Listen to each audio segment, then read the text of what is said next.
l'émission Bienvenue chez vous. Cette émission, qu'est-ce que c'est en fait? C'est une émission où on va expliquer en bref qu'est-ce que nous, en tant que chrétiens, qu'est-ce que l'on fait pour la Pâque en fait. Aujourd'hui, on aura de l'animation, du chant. On aura plusieurs personnes qui vont venir faire des témoignages et encore plus. Je me nomme Job d'Autruche, je vais être votre animateur pour la soirée. Et présentement, on va se diriger pour un temps de musique avec notre groupe musical. Nous vous disons bonsoir. Bonsoir. À la maison, nous vous disons bonsoir. Bonsoir. Bienvenue encore une fois à votre émission. Bienvenue chez vous.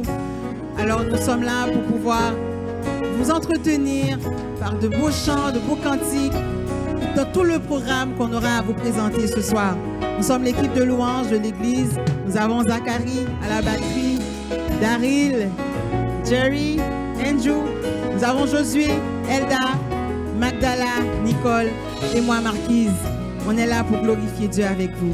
Nous allons chanter ce chant qui dit « Il est exalté, le roi qui est au-dessus des cieux ».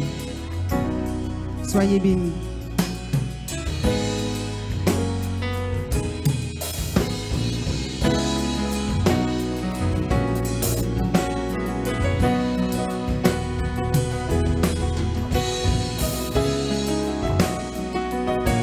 Alléluia.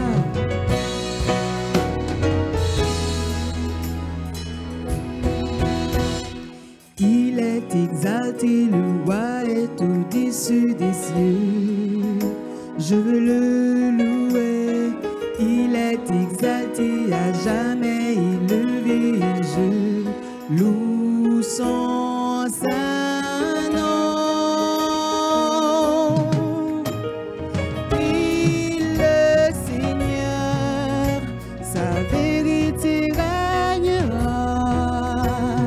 Tout l'univers se réjouit en son saint nom. Il est exalté, le roi est au-dessus des cieux. Chantez avec nous. Il est exalté, le roi est au-dessus des cieux. Je veux le louer. Il est exalté, à jamais élevé. Je loue son saint nom. Il est Seigneur, Sa vérité règne en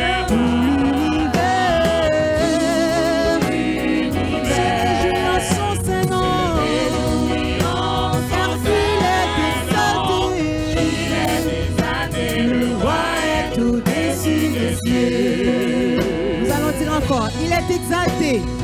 Il est exalté, le roi est au-dessus des cieux. Je veux le louer.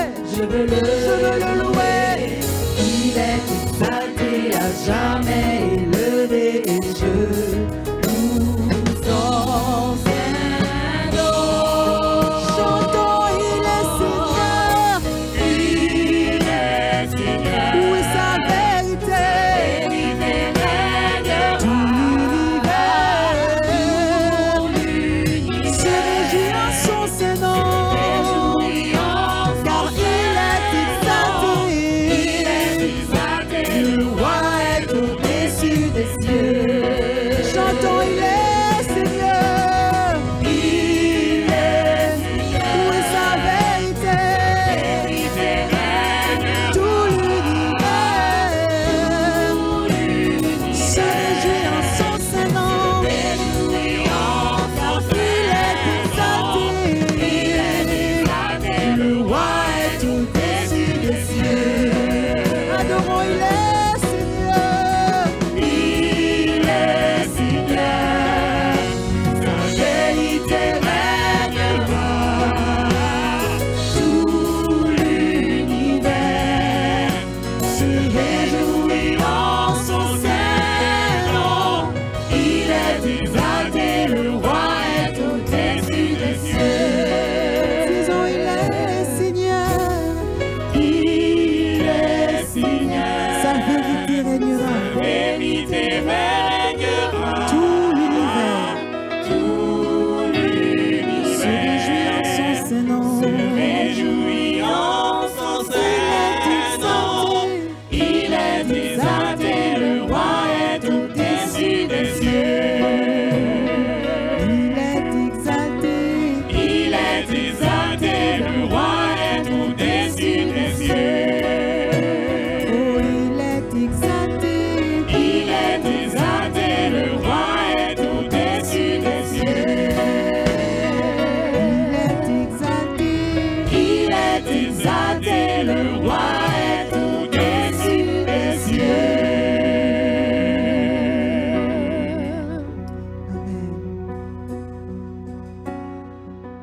Waouh, après un temps de musique très animé, jovial, j'espère que vous avez eu du fun, que vous avez chanté. On va aller dans un moment de prière un tout petit peu plus calme. Qu'est-ce que c'est un moment de prière pour nous? C'est un temps où Dieu et vous concentrez. On va juste passer quelques minutes dans la prière. Daniel va vous conduire à ce moment de prière. Merci Job. Alors, effectivement, c'est le moment, comme Job l'a dit, on va prier. Donc, je vous invite à prier avec moi pendant que moi, je vais élever ma voix. Vous pouvez prier dans vos cœurs dans ce temps-là. Seigneur, nous voulons prendre ce temps pour te remercier. Car la période pascale n'est pas seulement une période où on offre des présents, où on mange du chocolat et profiter du temps de congé. Et c'est la période aussi où tu nous rappelles l'essentiel de ta venue sur cette terre pour apporter le salut à toute l'humanité. Et tu avais accepté d'aller jusqu'à la croix pour connaître cette mort pour nos péchés. Donc, tu as connu la mort que nous aurions dû connaître en tant que l'homme pécheur, et tu as vécu la vie que tu nous avais appelés à vivre à cause de nos péchés. Nous prions, Seigneur, que tu nous pardonnes. Et dans ces temps difficiles, tu nous rappelles plus encore l'importance de nous rapprocher plus près de toi.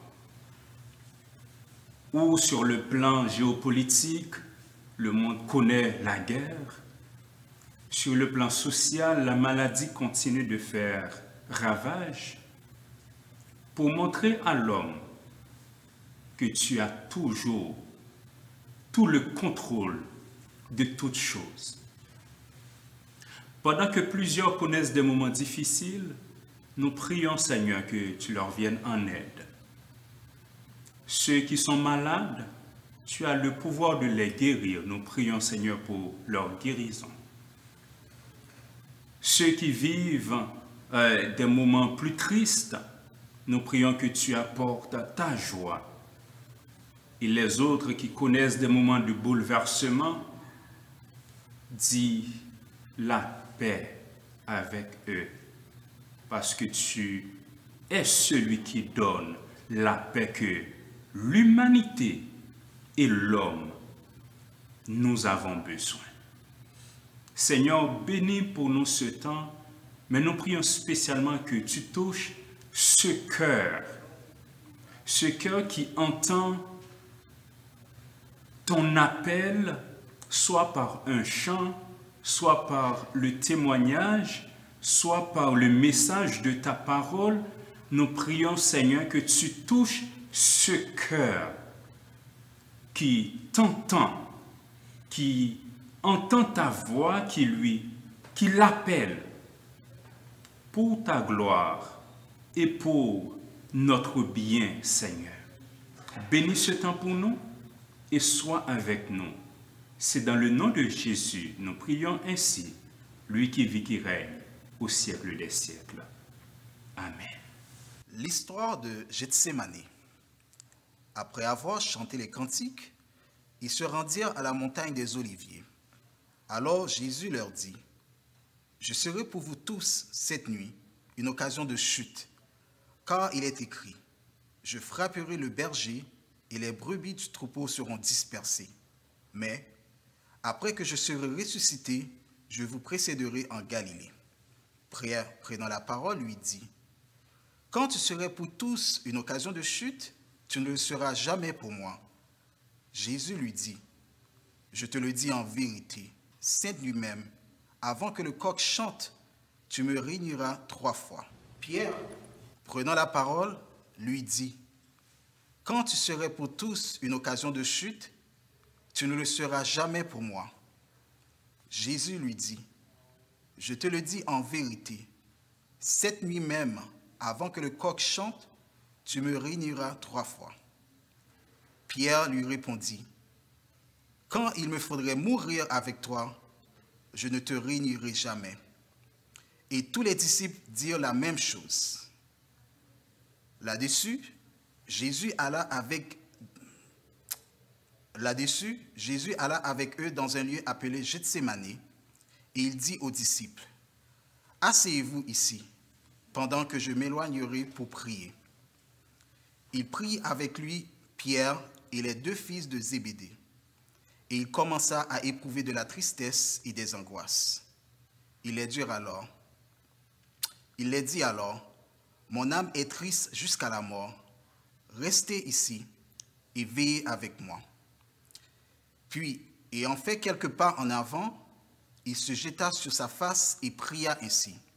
« Mon Père, s'il est possible que cette coupe s'éloigne de moi, toutefois, non pas ce que je veux, mais ce que tu veux. » Et il vint vers les disciples qu'il trouva endormis, et il dit à Pierre, « Vous n'avez pas donc pu veiller 1 heure avec moi?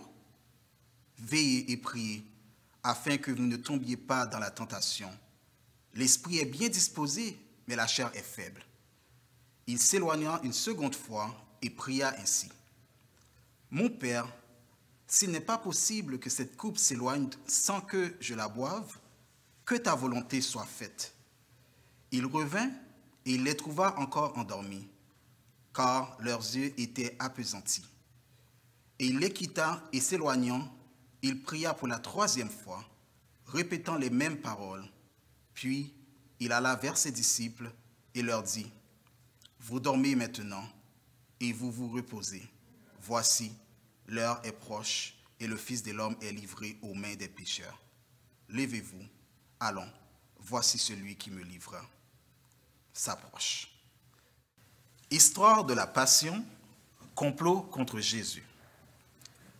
Lorsque Jésus eut achevé tous ses discours, il dit à ses disciples, « Vous savez que la Pâque a eu lieu dans 2 jours et que le Fils de l'homme sera livré pour être crucifié. » Alors les principaux sacrificateurs et les anciens du peuple se réunirent dans la cour du souverain sacrificateur appelé Caïphe. Et ils délibérèrent sur les moyens d'arrêter Jésus par ruse et de le faire mourir. Mais ils dirent, « Que ce ne soit pas pendant la fête, afin qu'il n'y ait pas de tumulte parmi le peuple. »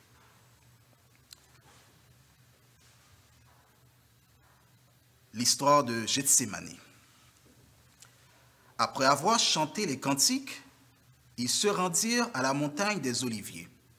Alors Jésus leur dit, « Je serai pour vous tous, cette nuit, une occasion de chute, car il est écrit, « Je frapperai le berger, et les brebis du troupeau seront dispersées. Mais après que je serai ressuscité, je vous précéderai en Galilée. » Pierre, prenant la parole, lui dit, « Quand tu serais pour tous une occasion de chute, tu ne le seras jamais pour moi. » Jésus lui dit, « Je te le dis en vérité, cette nuit même, avant que le coq chante, tu me réuniras 3 fois. » Pierre lui répondit, « Quand il me faudrait mourir avec toi, je ne te réunirai pas. » Et tous les disciples dirent la même chose. Là-dessus, Jésus alla avec eux dans un lieu appelé Gethsémane, et il dit aux disciples, « Asseyez-vous ici, pendant que je m'éloignerai pour prier. » Il prit avec lui Pierre et les 2 fils de Zébédée. Et il commença à éprouver de la tristesse et des angoisses. Il leur dit alors, « Mon âme est triste jusqu'à la mort. Restez ici et veillez avec moi. » Puis, ayant fait quelques pas en avant, il se jeta sur sa face et pria ainsi. « Mon Père, s'il est possible que cette coupe s'éloigne de moi, toutefois, non pas ce que je veux, mais ce que tu veux. » Et il vint vers les disciples qu'il trouva endormis, et il dit à Pierre, « Vous n'avez donc pas... » Et il vint vers les disciples qu'il trouva endormis, et il dit à Pierre, « Vous n'avez donc pu veiller 1 heure avec moi? Veillez et priez, afin que vous ne tombiez pas dans la tentation. L'esprit est bien disposé, mais la chair est faible. Il s'éloigna une seconde fois et pria ainsi. Mon Père, s'il n'est pas possible que cette coupe s'éloigne sans que je la boive, que ta volonté soit faite. Il revint et les trouva encore endormis, car leurs yeux étaient appesantis. Il les quitta et s'éloignant, il pria pour la troisième fois, répétant les mêmes choses. Puis il alla vers ses disciples et leur dit, « Vous dormez maintenant, et vous vous reposerez. Voici, l'heure est proche, et le Fils de l'homme est livré aux mains des pécheurs. Levez-vous, allons, voici celui qui me livre s'approche. » On va se diriger en musique. Oui, on retourne en musique. Une soirée montagne russe, c'est ça qu'on aime, c'est ça qu'on veut, c'est ça que vous voulez, c'est ça que je veux. Tout le monde veut ça. On va retourner en musique. Je vous présente notre groupe de musique encore une fois qui va performer à l'instant. Nous sommes heureux de vous avoir à nouveau avec nous pour chanter les louanges de notre Seigneur.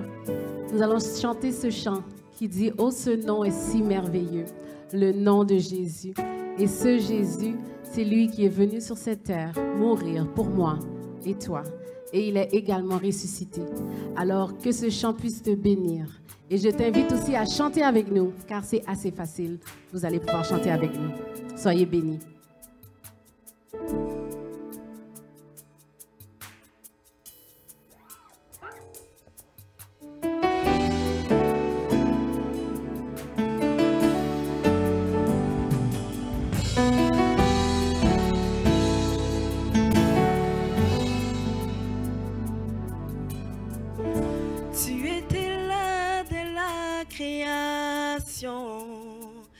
Fils unique du Dieu très haut, les mystères de ta gloire révélés en toi, Christ, notre Sauveur. Oh, ce nom est si merveilleux, oh, ce nom est si merveilleux.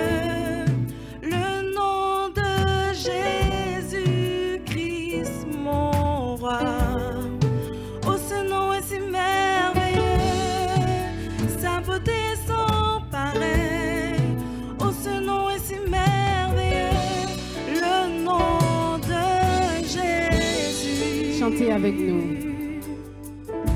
Tu étais là dès la création, Fils unique du Dieu très haut. Les mystères de ta gloire, les mystères de ta gloire révélés en toi, Christ, notre Sauveur. Oh, ce nom est si merveilleux, ce nom est si merveilleux, le nom de Jésus-Christ, mon roi. Oh, ce nom est si merveilleux, sa beauté sans pareil. Oh, ce nom est si merveilleux, le nom de Jésus. Tu n'as pas voulu les cieux sans nous. Alors Jésus, Tu es venu sur cette terre pour nous sauver. Ton amour a vaincu mon péché. Plus rien nous sépare. Oh, ce nom est si glorieux. Oh, ce nom est si glorieux. Le nom de Jésus-Christ, mon roi. Oh, ce nom est si glorieux. Sa beauté sans pareil. Oh, ce nom est si glorieux.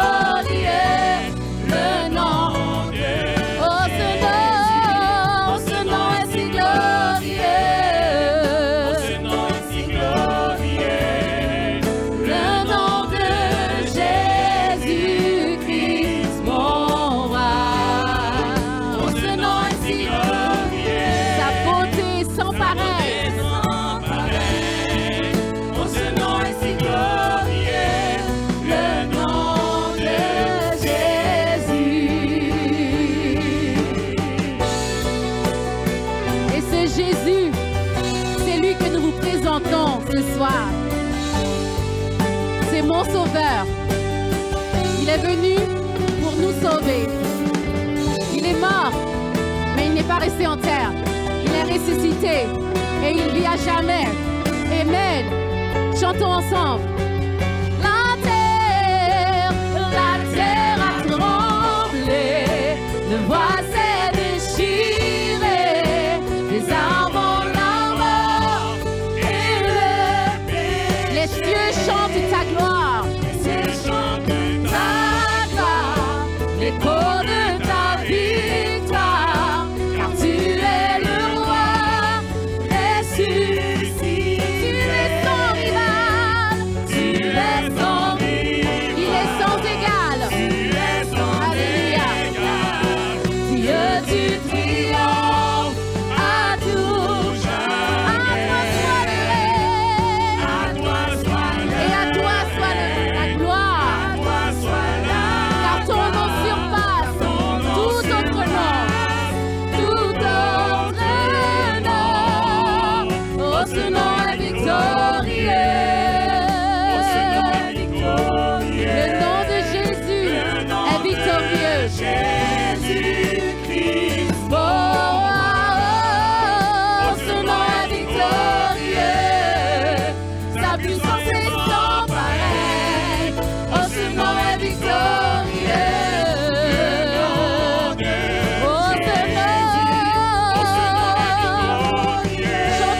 Chante-le avec nous. Le nom de Jésus, mon roi. Le nom de Jésus, mon roi. Oh, ce nom est victorieux. Sa puissance est sans pareil. Oh, ce nom est victorieux. Le nom de Jésus. Digne est ton nom, Jésus. Digne d'être loué. Digne est ton nom. Digne est ton nom, Jésus. Digne d'être adoré. Digne est ton nom. Digne est le nom de notre Seigneur. Où que tu sois, chante sa gloire, chante son nom, car il en est digne. Digne est ton nom, digne est ton nom, Jésus. Digne d'être adoré, digne est ton nom, digne est ton nom, Jésus. Quel merveilleux nom. Digne d'être loué. Il n'y a aucun autre nom sur cette terre qui mérite d'être loué, qui mérite d'être adoré. Jésus.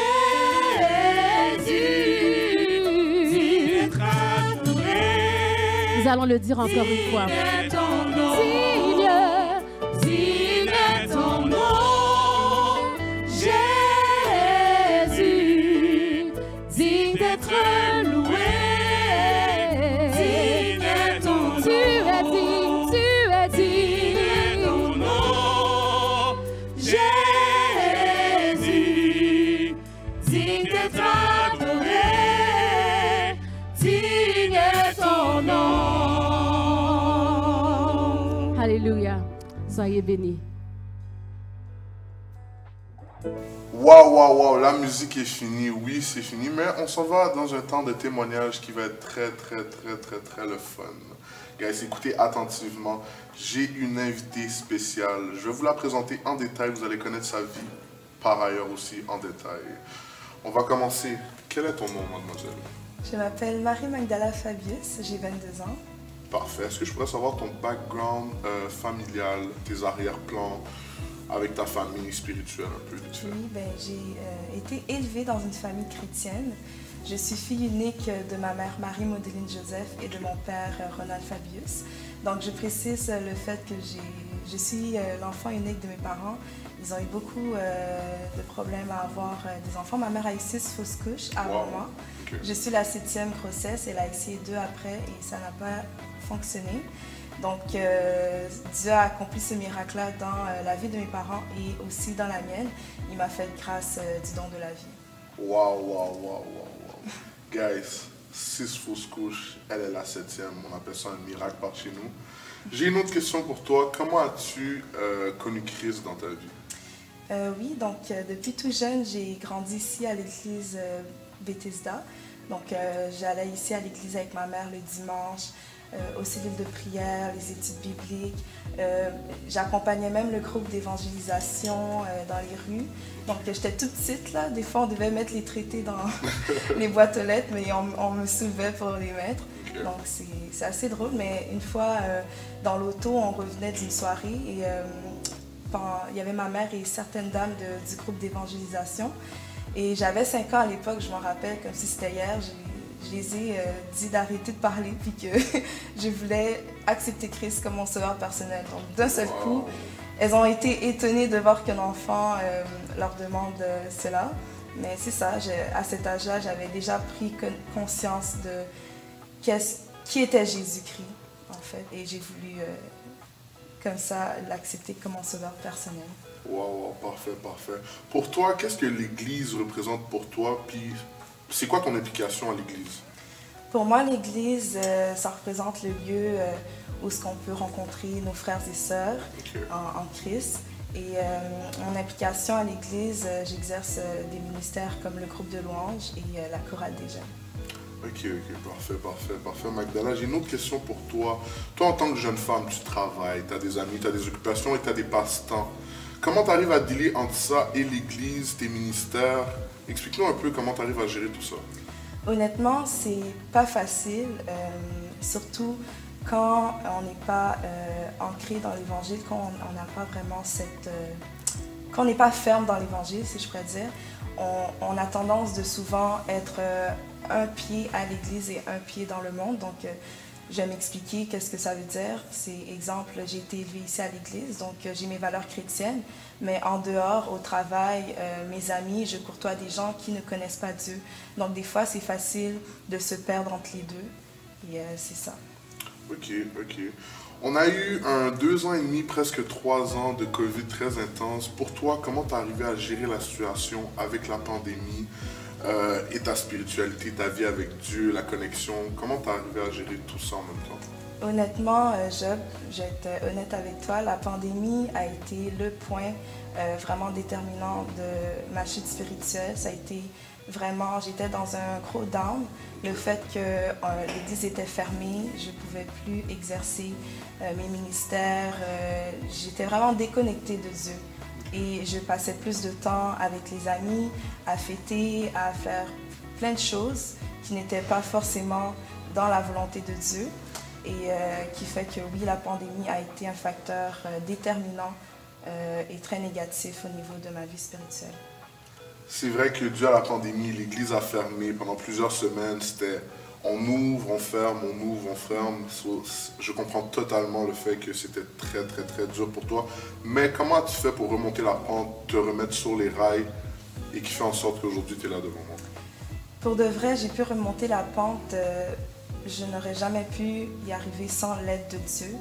Dieu, un jour, m'a fait réaliser qu'il était temps de faire 360 dans ma vie.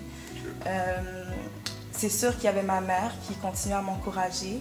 Il y avait même pasteur des fois qui m'appelait pour me demander « mais t'es où? On te voit plus ». Des fois, je croisais des gens de l'église qui me demandaient « mais on te voit plus, où est-ce que tu es ?» Donc, tous ces mots d'encouragement et tous ces questionnements-là, c'est sûr qu'à dans ce temps-là, je n'étais pas focus sur ça. J'étais pas vraiment, c'est ça, focus sur le fait de retourner à l'église et de reprendre ma vie spirituelle en main. Mais ce jour-là, dans le fond, comme Marquise, c'est une servante de Dieu qui est dans le groupe d'évangélisation, qui a eu sur son cœur de prier avec moi, avec ma mère. On s'est assises, on a discuté de différents sujets. Et par la suite, je leur ai expliqué qu'est-ce que je vivais. Et ça a comme été très libérateur pour moi de parler. Et par la suite, on a prié. Et de là, j'ai dit que je voulais prendre l'Évangile au sérieux et que je voulais justement faire un 360 et recommencer ma vie de bon pied, ma vie spirituelle avec Dieu. Parfait, parfait, Magdala. Merci pour toutes ces réponses. On a quelques questions pour toi encore après, mais on va juste prendre une petite pause. On va aller dans un temps musical encore une fois. On va laisser place au groupe de musique. Nous vous remercions d'être toujours avec nous jusqu'à présent. Est-ce que vous avez été bénis? Amen. Est-ce que vous avez été bénis? Amen. Alors, nous disons aussi un grand merci à Magdala pour son témoignage qui nous a aussi bénis. Gloire à Dieu. Maintenant, nous allons louer, nous allons danser, nous allons proclamer le nom de notre Seigneur Jésus. Nous allons chanter ce chant qui dit « Nous sommes une génération choisie, appelée pour montrer son excellence. » Amen.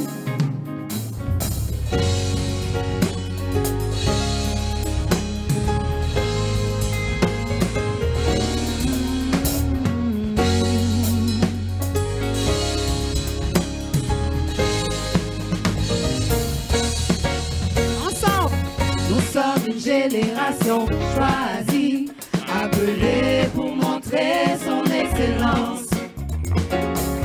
Tout ce dont j'ai besoin, Dieu me l'a donné.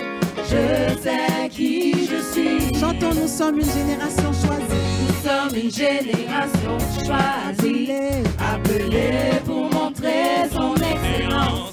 Tout ce dont j'ai besoin, tout ce dont j'ai besoin, Dieu me l'a donné.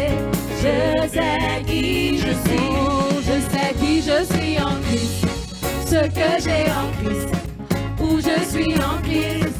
Je sais qui je suis, je sais qui je suis en Christ. Ce que j'ai en Christ, où je suis en Christ, où je suis en Christ. Je sais qui je suis, je marche avec puissance. J'accomplis des miracles, je vis une vie de faveur. Je sais qui je suis, je marche avec puissance. J'accomplis des miracles, je vis une vie de faveur. Je sais qui je suis. Nous sommes une génération. Nous sommes une génération choisie, appelée pour montrer son excellence. Tout ce dont j'ai besoin, tout ce dont j'ai besoin, Dieu me l'a donné. Je sais qui je suis. Encore, nous sommes une génération choisie. Nous sommes une génération choisie, appelée pour montrer son excellence. Tout ce dont j'ai besoin, tout ce dont j'ai besoin, Dieu me l'a donné. Je sais qui je suis. Je sais qui je suis en Christ. Ce que j'ai en Christ, où je suis en Christ. Je sais qui je suis, je sais qui je suis en Christ. Ce que j'ai en Christ, où je suis en Christ. Je sais qui je suis, je marche avec puissance. J'accomplis des miracles, je vis une vie de faveur. Je sais qui je suis, je marche avec puissance. J'accomplis des miracles, je vis une vie de faveur. Je sais qui je marche avec puissance. J'accomplis des miracles, je vis une vie de faveur. Je sais qui je suis, je sais qui je suis. Je marche avec puissance. J'accomplis des miracles, je vis une vie de faveur. Je sais qui je suis.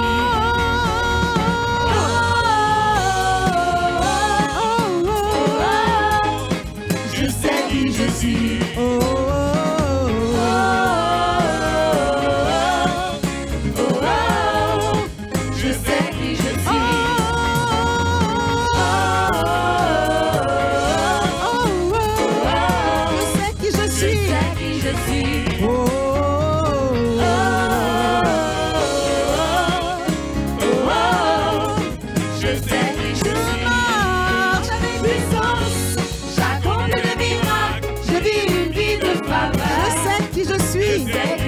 Je marche avec puissance, j'accomplis des miracles, je vis une vie de faveur.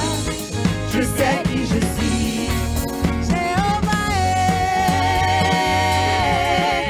Jéhovah, Jéhovah est, Jéhovah, Jéhovah,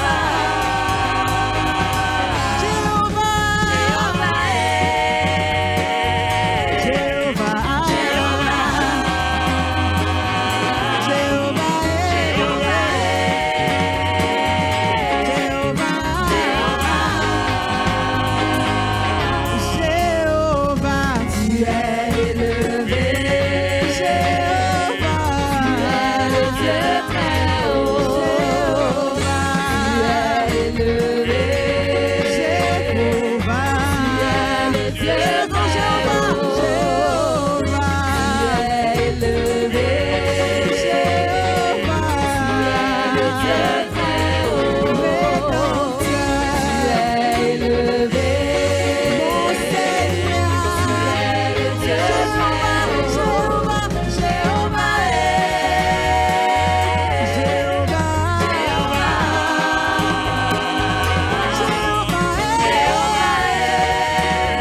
Merci à notre groupe de musique.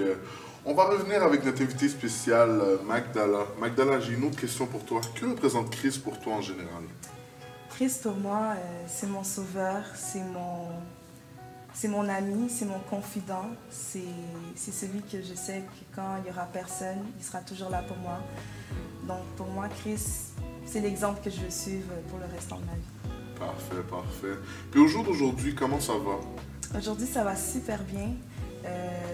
J'ai remonté la pente.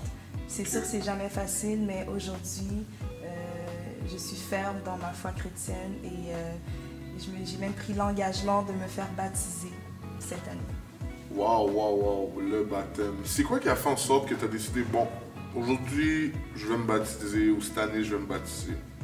Ben, le baptême étant un témoignage public devant tout le monde du fait que j'affirme devant tout le monde dans ma vie que je veux suivre Christ jusqu'à la fin de mes jours. Donc pour moi, c'était important de faire ce pas, car c'était la suite logique en fait après ma conversion, ensuite le baptême. Pour moi, ça se suit, ça s'englobe.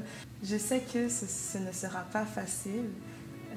Après avoir pris cet engagement, je sais que l'ennemi va vraiment faire tout pour me faire revenir dans mes mauvaises habitudes, mais je crois qu'avec Dieu, tout est possible.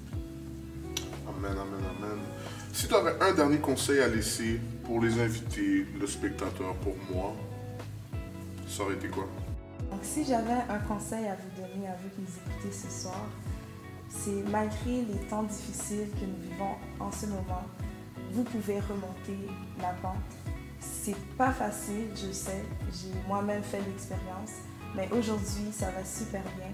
Et de même pour vous, ça peut aller autant bien qu'avant. Donc, essayez d'apprendre à connaître Jésus-Christ et il va se livrer à vous et vous allez pouvoir apprendre à le connaître davantage. Donc, c'est ça. Merci beaucoup Magdala pour ce temps de témoignage. Vous avez pu en apprendre d'ampleur sur Magdala, sur sa vie, sa relation avec Dieu, comment elle a remonté la pente après avoir, je peux dire, tombé ou perdu de l'équilibre durant la COVID. On va passer à un petit jeu. Je vais vous poser quelques questions qu'on va répondre à choix de réponse. Allons-y. Voici les questions du jeu. Nous vous invitons à écrire votre bonne réponse sur le chat avec nous. Question numéro 1. Pourquoi dit-on que la Bible est un best-seller au monde, c'est-à-dire meilleur vendeur? Je reprends. Question numéro 1. Pourquoi dit-on que la Bible est un best-seller au monde, c'est-à-dire meilleur vendeur? Vous devez choisir la bonne réponse. Petit A, parce qu'elle est captivante. Petit B, les livres religieux ne peuvent pas être des best-sellers. Petit C, on dit que la Bible est un best-seller parce que c'est le livre le plus traduit, le plus cité et le plus publié au monde, ayant la plus grande influence sur l'histoire de l'humanité. Petit D, aucune de ces réponses. La réponse est petit C. On dit que la Bible est un best-seller parce que c'est le livre le plus traduit, le plus cité et le plus publié au monde, ayant la plus grande influence sur l'histoire de l'humanité. J'espère que vous aviez eu la bonne réponse. On continue. Question numéro 2. En combien de langues la Bible est-elle traduite et combien d'exemplaires ont été distribués? Choisissez toujours la bonne réponse. Petit A, 700 langues parlées et plus de 5 milliards d'exemplaires selon Alliance biblique universelle 2020. Petit B, 305 langues et 2 milliards d'exemplaires. Petit C, 500 langues et 4 milliards d'exemplaires. Petit D, aucune de ces réponses. La réponse est petit A.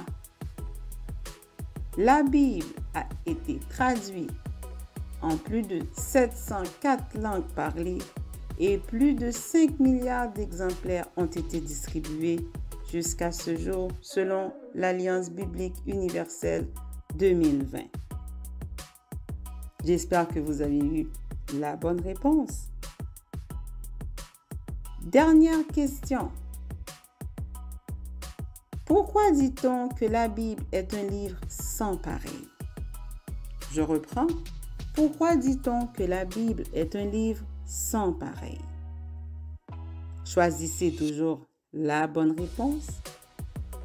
Petit A, parce que ma mère l'aime beaucoup.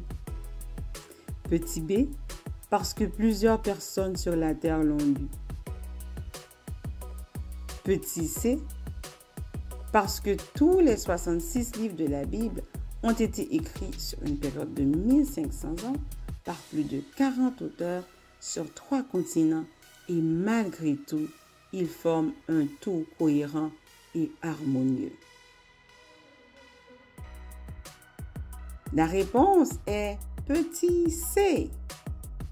On dit que la Bible est un livre sans pareil parce que tous les 66 livres de la Bible ont été écrits sur une période de 1500 ans par plus de 40 auteurs sur 3 continents et malgré tout, ils forment un tout cohérent et harmonieux. Merci d'avoir participé avec nous. Nous espérons que vous aviez récolté le maximum de bonnes réponses. À la prochaine. Que Dieu vous bénisse. Après avoir passé du temps en musique, en témoignage et en prière, je vous invite à écouter mon pasteur qui va vous parler de la Pâque, qu'est-ce que c'est en général. Ça va être un peu comme une discussion entre vous et lui, qui va répondre à plusieurs de vos questions. Bonsoir à tous, merci d'être présent. Merci Job pour ton animation, merci Magdala pour ton témoignage, merci à l'équipe de musique et à tout le monde qui a participé ce soir. Je voulais prendre, c'est un réel plaisir pour moi d'être avec vous. Je veux vous dire bienvenue chez nous et j'espère qu'en retour, je suis la bienvenue chez vous. Nous nous apprêtons à célébrer la Pâque et nous aimerions partager avec vous ce que cette célébration veut vraiment dire pour nous. Et puis en réalité, je me suis mis à penser récemment, puis j'ai réalisé que malgré tout ce qui se passe, avec tout ce qui se passe autour de nous, je me demande, est-ce que vous réussissez à tenir le coup? Arrivez-vous à tenir le coup? Puis je ne sais pas si vous êtes comme moi dans les derniers temps, les nouvelles peuvent parfois être un peu lourdes, au point de se questionner, mais qu'est-ce qui se passe? Et malheureusement, devant tout le chaos ou les tendances, on a probablement tendance à vouloir se cacher à la maison et s'enfermer dans le confort de chez soi en pensant que ça nous affectera un peu moins. Mais on réalise très rapidement que ça nous atteint plus qu'on pense. Puis l'autre jour, j'étais en train de réaliser, en me déplaçant dans la ville, que le prix de la vie a augmenté d'une façon fulgurante. J'irais même à dire l'épicerie, l'essence, le prix des maisons et beaucoup d'autres choses ont augmenté. Et ça peut faire extrêmement peur. Mais dans cette même réflexion, malgré toute l'incertitude qu'il y a autour de nous, j'ai toujours un sourire. Puisque ma famille et moi avons quand même accès à plusieurs opportunités que d'autres personnes n'ont pas. Et le fait que quelques changements qu'on avait pu faire avant toutes ces augmentations-là, je les considère comme une grande victoire pour nous.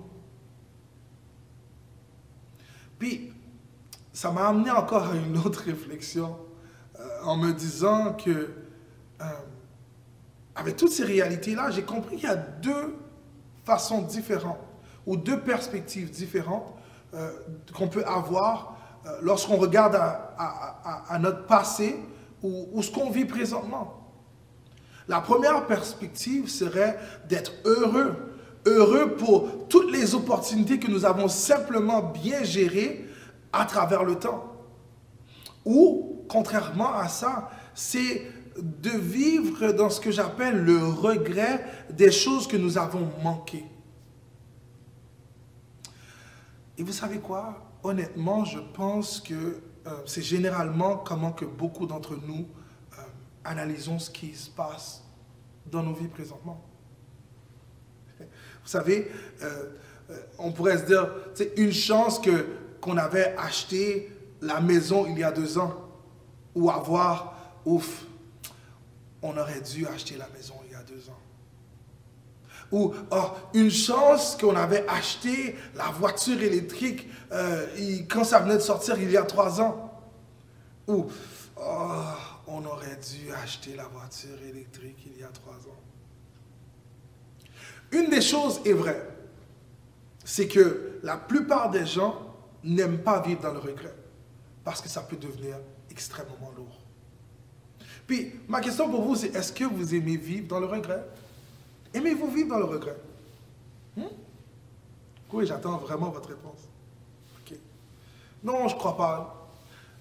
Parce qu'il y a quelque chose, on dirait, de démoralisant lorsque nous vivons, ou lorsque nous vivons dans le « si j'avais ». 3 petits points. Mais en réalité, c'est quoi le regret? C'est quoi de vivre dans le regret? Dans sa définition, le petit Robert nous parle du regret comme un état de conscience douloureux causé par la perte d'un bien.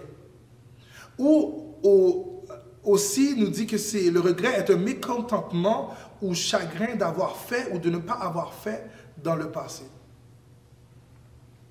Puis, ce que ça m'a amené à réfléchir, c'est que le regret est généralement, le regret se génère et grandit lorsque notre décision a généré un résultat négatif que nous n'arrivons plus à changer avec le temps. Dans le fond, c'est comme si, je répète juste pour être sûr qu'on se comprend, le regret se génère et grandit lorsque notre décision a généré un résultat négatif que nous n'arrivons plus à changer avec le temps. Je pense que ce qui fait plus mal dans le regret, c'est notre inhabilité de pouvoir changer la décision. Tu sais, puis si je reprends l'exemple de la maison, c'est que on pourrait arriver, le regret pourrait s'installer, par exemple, lorsque je n'ai pas acheté la maison que j'aimais beaucoup, puis qu'elle se soit vendue. Si elle est toujours à vendre, en réalité, j'ai toujours une opportunité de la considérer. Puis, puisque j'ai toujours une opportunité, il n'y a pas vraiment il n'y a pas vraiment matière à regretter quoi que ce soit. Mais ça devient un regret lorsque quelques mois plus tard, la maison est vendue et le marché de l'immobilier a considérablement grandi, comme on se trouve dedans maintenant. Et là, maintenant, on se trouve dans cette pensée du regret en se disant « Oh, j'aurais dû ». Est-ce que vous êtes toujours avec moi? Est-ce que vous êtes toujours avec moi? Ouais? Ok, d'accord. Une chose est sûre. Il suffit d'un regret pour nous faire changer d'attitude par rapport à l'opportunité qui se présente devant nous. Je ne sais pas si ça vous est déjà arrivé, mais quand ça vous arrive, par exemple, une fois de regretter quelque chose, c'est comme si votre attitude va automatiquement changer à la prochaine opportunité qui va vous être présentée de cette façon-là. Et certains d'entre vous me diraient, mais Samuel, pourquoi tu nous présentes cet aspect-là? Mais j'ai quelque chose que je voudrais vous demander.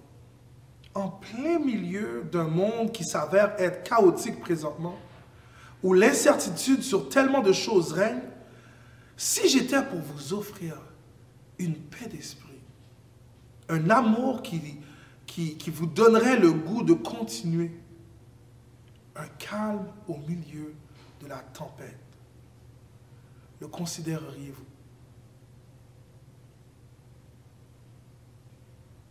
Oui, le considéreriez-vous? Vous avez tout essayé. Essayez tant de choses pour combler le vide que vous ressentez et rien ne semble fonctionner. Vous tournez en rond en termes de solutions et toujours rien. Laissez-moi vous parler aujourd'hui de quelqu'un qui pourrait faire toute la différence. Puis vous savez, puis ça revient, ça nous ramène à la Pâque. La Pâque, c'est une saison toute particulière parce que la Pâque est basée sur une histoire vraie. La Pâque est basée sur une histoire vraie. Celle d'un homme nommé Jésus-Christ qui est venu sur terre pour accomplir le mandat qui lui a été donné par Dieu son Père. Ce mandat était de sauver l'humanité entière. Et j'aurais pu penser que mon histoire était inventée, mais l'histoire mondiale terrestre, l'histoire entière du monde entier nous révèle que c'est un fait réel. Même le système par lequel nous comptabilisons les années nous valide que ce moment était un moment important dans toute l'humanité. Fait que c'est pour vous dire que à cause de ce moment important, la Pâque existe vraiment. Maintenant, j'aimerais faire quelque chose avec vous. J'aimerais vous placer dans ce que j'appellerais le contexte de ce que la Pâque est vraiment, d'accord? Comme dans les temps anciens, d'accord, il faut comprendre que pour se faire pardonner, la coutume demandait un sacrifice pour être pardonné et aussi obtenir la faveur de Dieu dans le temps. Ok? Et dans cette optique-là, la charge a été donnée à Jésus-Christ de servir comme ultime sacrifice pour nous donner une opportunité à une vie meilleure, la vie éternelle. La fête de la Pâque, dans son origine, était une célébration de libération de l'esclavage du peuple juif dans l'emprise des Égyptiens, dans ce temps-là. Cette célébration-là aussi commémorait les premiers-nés d'Israël qui ont été sauvés par une plaie par laquelle les Égyptiens avaient été frappés. Et dans ce fait que la Pâque en soi avait une signification pour le peuple juif dans ce temps-là. Et maintenant, avec la venue de Jésus-Christ, c'est comme si le mandat lui a été donné à travers la Pâque de devenir le symbole de libération pour tous ceux qui croient ou qui croiront en lui. Et là, il faut bien comprendre la Pâque et ce qu'elle représente. J'aimerais prendre l'histoire avec vous de Jésus-Christ après ses années d'enfance, lorsqu'il grandit et qu'il opère dans son ministère. Jésus-Christ, en soi, a grandi et a servi d'exemple par toute sa vie. Faisait du bien à tous ceux et celles qui rentraient en contact. Il opérait même plusieurs miracles. Permettait à des aveugles de recouvrir la vue, à des paralytiques de marcher, et même de multiplier du pain dans des environnements où est-ce que c'était impossible d'avoir à manger. Avec des foules immenses. Et on prend l'histoire où est-ce que Jésus, après avoir fait toutes ces choses, se fait tourner le dos par plusieurs leaders de ce temps qui ont assisté à ce miracle, qui l'ont vu opérer. Et ces gens décident de le faire mourir et de le crucifier. Et crucifier des gens dans ce temps-là, c'était une coutume pour tous les brigands de ce temps. Et je vous lis le récit de ce qui lui arrive dans cette saison-là pour vous mettre dans le contexte dans lequel on parle.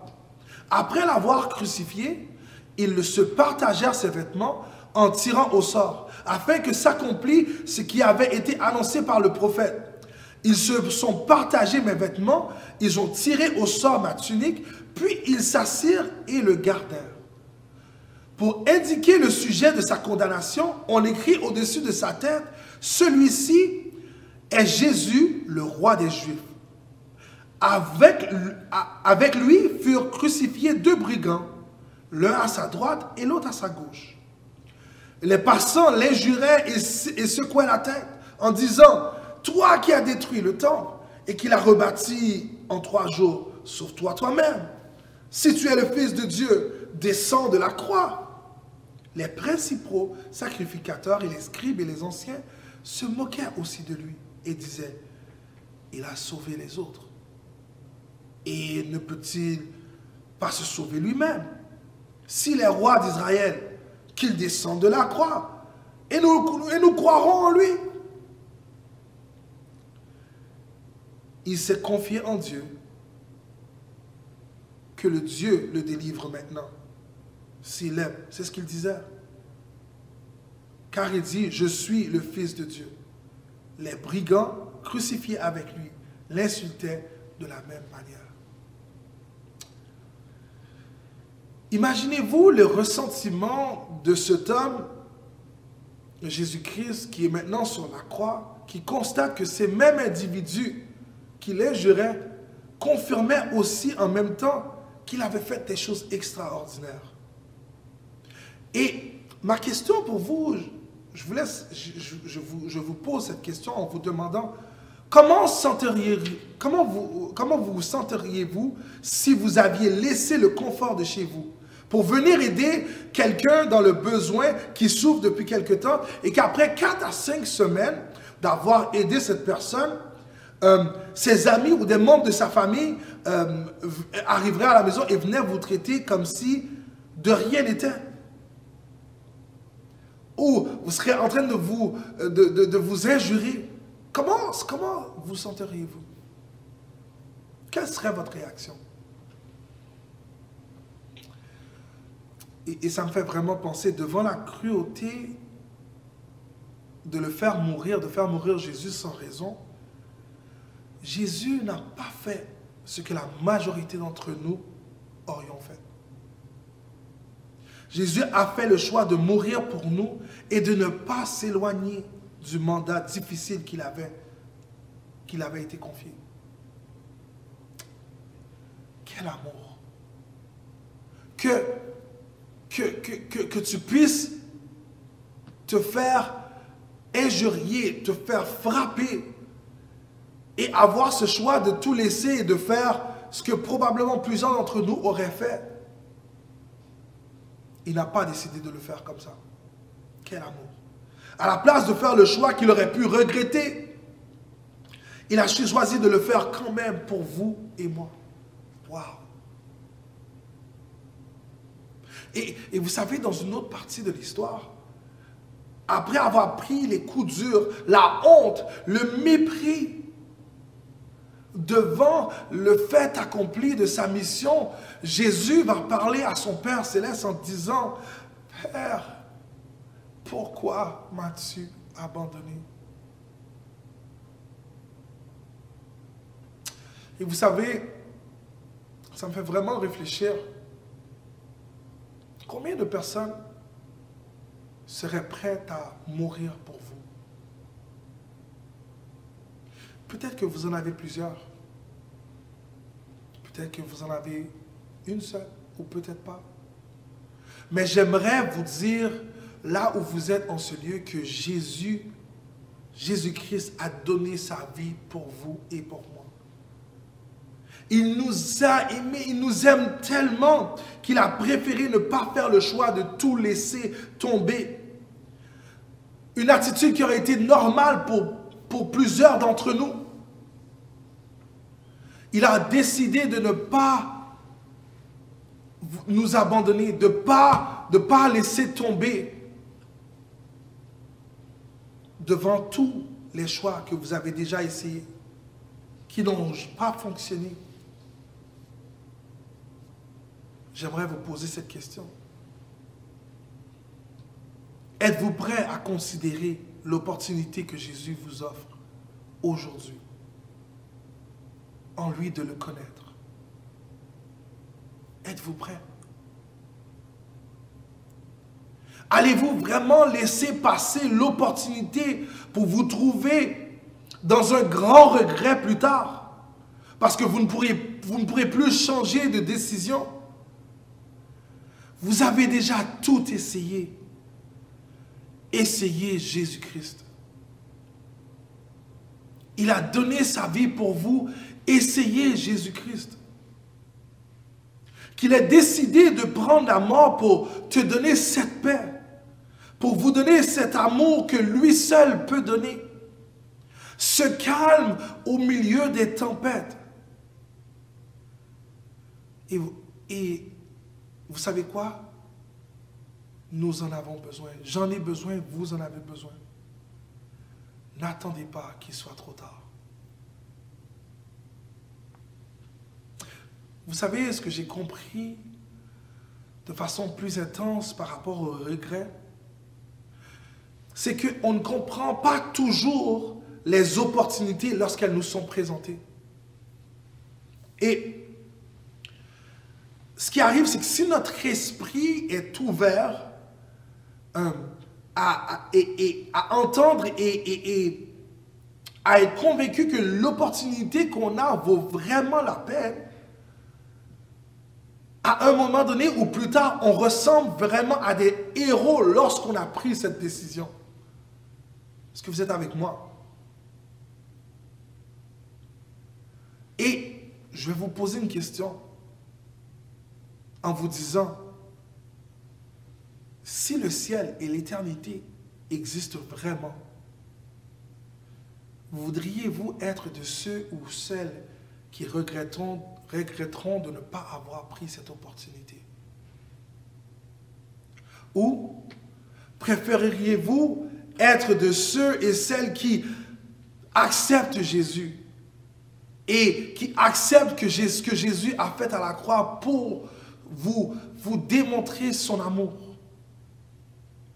Voudriez-vous saisir l'opportunité de la croix aujourd'hui? Et j'aimerais vraiment que dans votre situation que vous traversez présentement, que vous considéreriez Jésus-Christ. Vous avez tout essayé. Il est à la porte, il est là. Voudriez-vous être de ceux et celles qui vont regretter toute leur vie? Je n'aimerais pas que ce moment passe, cette Pâques 2022, dans l'incertitude que nous vivons, dans tout ce que nous entendons aujourd'hui, que vous ratiez l'opportunité de connaître ce Jésus.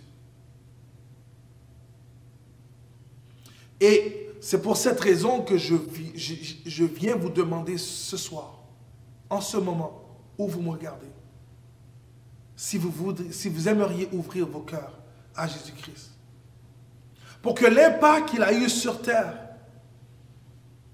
il puisse aussi l'avoir dans votre vie. Et j'aimerais vous dire que il y a juste 4 étapes très simples pour recevoir Jésus dans votre vie qu'il faut faire. 4 étapes très importantes mais simples que vous pouvez faire pour accepter Jésus. J'aimerais pas que vous passiez cette opportunité. Alors, ces 4 étapes sont vraiment simples. La première chose, il faut admettre que vous n'êtes pas parfait et que vous êtes pécheur. Vous savez, on arrive tous dans un point, c'est la première chose, c'est d'admettre que nous ne sommes pas parfaits et que nous sommes pécheurs. Deuxièmement, il faut confesser vos péchés et faire le choix de vous éloigner de vos péchés. Troisièmement, c'est de croire en Jésus-Christ et en son histoire, sa mort et sa résurrection. Et quatrièmement, le recevoir dans votre cœur et lui faire de la place dans votre vie. 4 étapes très simples mais importantes. Admettre que vous êtes pécheur, confesser vos péchés, croire en Jésus et le recevoir dans votre vie. Si c'est toi aujourd'hui qui me regarde, si c'est vous, j'aimerais vous inviter à lever la main là où vous êtes. Je sais que ça peut sembler un peu bizarre, mais Dieu vous voit. Là où vous êtes, vous avez tout essayé. Dieu vous entend. Et si jamais c'est vous, vous avez levé la main, vous sentez dans votre cœur que vous êtes arrivé à un moment de votre vie où est-ce que vous ne voulez pas laisser passer cette opportunité, vous ne voulez plus vivre dans le regret. J'aimerais que vous contactiez le numéro de téléphone qui va apparaître sur votre écran à l'instant. Et on aimerait vous accompagner dans ce processus. Écoute, là où tu es,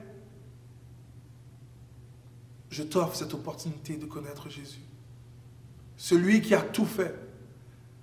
Qui n'a pas laissé le choix d'avoir le regret de ne pas l'avoir fait pour vous, pour moi, pour nous. Prends Jésus aujourd'hui. Et pendant que Dieu te parle, je veux te laisser avec les paroles de ce chant qui peut-être va t'aider à prendre cette décision. Qui dit: de Jésus entends-tu la voix, divin appel d'amour. Oh mon frère, il s'adresse à toi, divin appel d'amour. Doux message de grâce, Christ tes péchés efface. Joyeux appel, divin appel d'amour. Joyeux appel, divin appel d'amour. Si c'est toi et que tu comprends l'opportunité qui s'adresse à toi aujourd'hui, contacte le numéro. On aimerait prier avec toi, t'accompagner dans ce processus et t'aider à trouver les outils nécessaires pour pouvoir faire ce changement de cap. Mais s'il te plaît, ne vis plus dans le regret et prends cette opportunité. Écoute, si le message de ce soir t'a parlé ou t'a interpellé, vous a interpellé, j'aimerais que vous puissiez faire quelque chose avec moi. Juste avant de vous laisser partir, j'aimerais prier avec vous. Vous initier à ce processus des 4 étapes qu'on a discuté. C'est très simple, on va simplement fermer les yeux et prier ensemble. Vous allez simplement répéter après moi, d'accord? Et si c'est toi, que tu ne veux pas rater cette opportunité, tu ne veux pas regretter de ne pas prendre cette opportunité et que tu aimerais accepter Jésus dans ta vie aujourd'hui, juste répète après moi. On ferme les yeux? Allez, on y va. Seigneur Jésus, me voici. J'aimerais admettre que je suis pécheur. J'aimerais confesser mes péchés devant toi et j'aimerais croire en l'histoire de Jésus-Christ. Aujourd'hui, je te reçois dans ma vie et je t'accepte comme mon Sauveur et Seigneur. Donne-moi la force de comprendre, mais surtout de marcher pour toi dans cette paix que toi seul donnes. Et merci encore pour cet amour en Jésus-Christ. Amen. Écoute, tu as fait une des meilleures décisions de ta vie ce soir. Si tu as pris cette décision avec moi, n'oublie pas, le numéro s'affiche au bas de l'écran. J'aimerais que tu puisses nous appeler et appelez-nous et on pourra vous donner les outils nécessaires pour pouvoir traverser ce processus. Merci encore d'avoir été là. C'était pour vous et on est heureux que vous avez été avec nous ce soir. Merci. J'espère que vous avez eu du fun aujourd'hui. On a eu des témoignages, on a eu un message, on a eu du chant. Mais comme toute bonne chose a une fin, oui, c'est la fin. Merci encore une fois d'avoir participé, d'avoir écouté. Je me présente Job d'Autruche, votre animateur pour aujourd'hui. Et je vous signe mon au revoir, guys. Abonnez-vous, laissez un commentaire, activez votre notification, puis n'ayez pas peur de laisser un commentaire, guys. Pour peu importe, que ce soit bon, pas bon, que l'éclairage était trop ou pas assez. Que vous aimez ou pas, on vous attend. À la prochaine, guys.